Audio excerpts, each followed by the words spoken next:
This is 5 on your side at 5. Focused on you. A historic St. Louis hospital is closing. Just this morning, crews covered up signs at South City Hospital, formerly known as St. Alexius. Thanks so much for joining us. I'm Kelly Jackson. I'm Ann Allred. Financial troubles have been looming for years, and this week the hospital announced it's closing.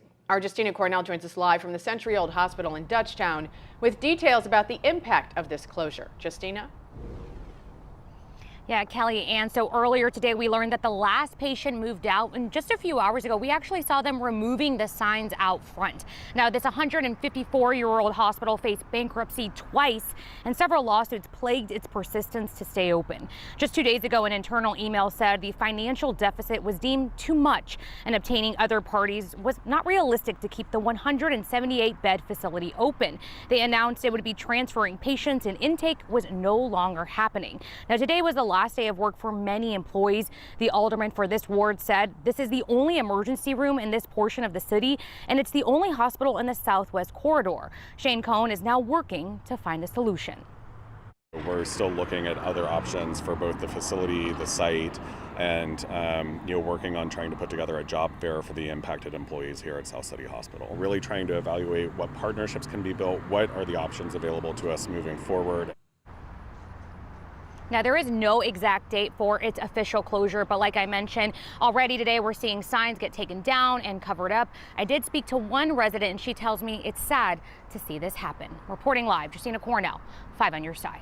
Let's talk about our weather and our weather first forecast. There's more rain on the way this weekend. Chief Meteorologist Scott Connell joins us live tonight from the Washington Town and Country Fair. Nice and dry looking right now. Scott. Yeah, it is. Absolutely, Ann and Kelly. And there is rain on the way this weekend at times. There's also a lot of dry time, and that's something most of us need at this point, especially since a lot of us have been dealing with very heavy rain. They've had some heavy rain out here this week. We've had a few spritzes and sprinkles in the last hour, but you'll look at the radar pictures and our Weather First Doppler radar is only showing a smattering of very light showers across the area right now, and that's about it. So here they are right along the Missouri River. By the way, the Missouri River taking a big jump up due to that 4 to 6, even 8-inch rainfall totals, not only in our area, but upstream. So it's risen quite a bit. Temperatures, well, they're in the mid-80s, close to 90 as you head east of St. Louis. Really all a function of whether you've seen a little bit of sunshine or not. So around the area this afternoon, we'll be talking about the potential for some scattered showers and storms, sure, and maybe a few strong storms overnight. We're going to be watching for those weekend storms. We're thinking first thing tomorrow morning, maybe early Sunday morning, and especially later Sunday afternoon as the fair gets wrapped up. We might have some strong evening thunderstorms. More on that, plus what all's happening out here in Washington, Missouri in just a few minutes. New tonight, we're hearing from another family who contacted us about the terrifying moments they spent waiting on hold for a 911 dispatcher to answer their call for help in St. Louis. City leaders have been promising to fix the problem for years. The I-Team's Christine Byers is here to tell us why this family says city leaders need to act faster. Christine. Kelly, the Outman family lives in Cape Girardeau and say their recent trip to St. Louis to see a Cardinals game brought them face to face with the city's 911 crisis. The Outmans had just pulled off the interstate July 28th when their son Felix started having a seizure in their back seat. Their phone records show they tried calling 911 3 times and were on hold waiting for a dispatcher to answer for at least 6 minutes altogether.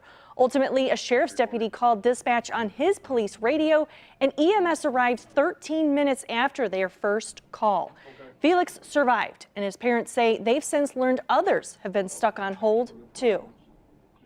The reason I contacted you is because I never wanted this to ever happen again to anyone else. I thought that I was the only one this had probably ever happened to. I had no idea. The 911 center is short by about 40 dispatchers and about 10 EMS dispatchers. Coming up at 6, we will bring you the shocking advice first responders had for the Outmans when they finally arrived. A 15-year-old has been charged with killing a nurse in East St. Louis. Harriet Childers was found shot to death last year. Her body had been left in the street. She'd been a nurse at SSM Cardinal Glennon Children's Hospital for nearly 20 years, and she was driving part-time for Uber when she was killed. An East St. Louis teen is charged with murder and hijacking a car. He's now at the St. Clair County Juvenile Detention Center. A woman is dead after another car hit a street sign which went into her windshield in St. Louis County. The crash happened last night on Lindbergh near Robbins Grove Drive in Florissant. Police say a car hit a street sign, then a piece of the sign went through another car's windshield, killing the person inside. The other driver stayed on the scene and is working with investigators. The name of the woman who died, her name has been withheld. An 8-story apartment complex in the Central West End has had no working elevator for about a month. But finally, there's some hope in sight. Our senior investigative reporter, Paula Vassan, talks with residents at the Roosevelt Town Apartments, who say many are being threatened with eviction for speaking out.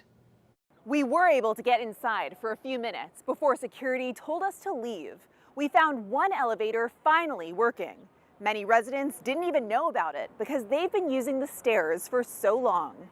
People who live here still not convinced their elevator nightmare is fixed for good because this has happened before. We're told many people have been trapped in their apartments since all 3 of the building's elevators stopped working a month ago. Many are elderly and have disabilities. Shirley Johnson says an elevator repairman did come to the building about a week ago and was robbed. We reached out to the apartment complex for a statement. We're waiting to hear back. This notice on the door says in part, the companies that we have reached out to all declined our request due to them not feeling safe. We are not giving up.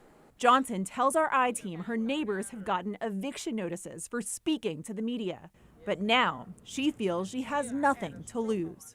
We ain't got no elevators. We got people stuck up here, can't come downstairs. People got babies, bringing babies down. And they ain't fixing nothing that we need in our apartments or nothing. And then we complain, they threaten to put us out, and that's not right. Coming up in the next hour, we'll bring you more from this neighborhood's alderwoman. She shares what needs to change to make sure tenants aren't left like this, waiting so long for a fix. Outside the Roosevelt Town Apartments, Paula Vassan, 5 on your side.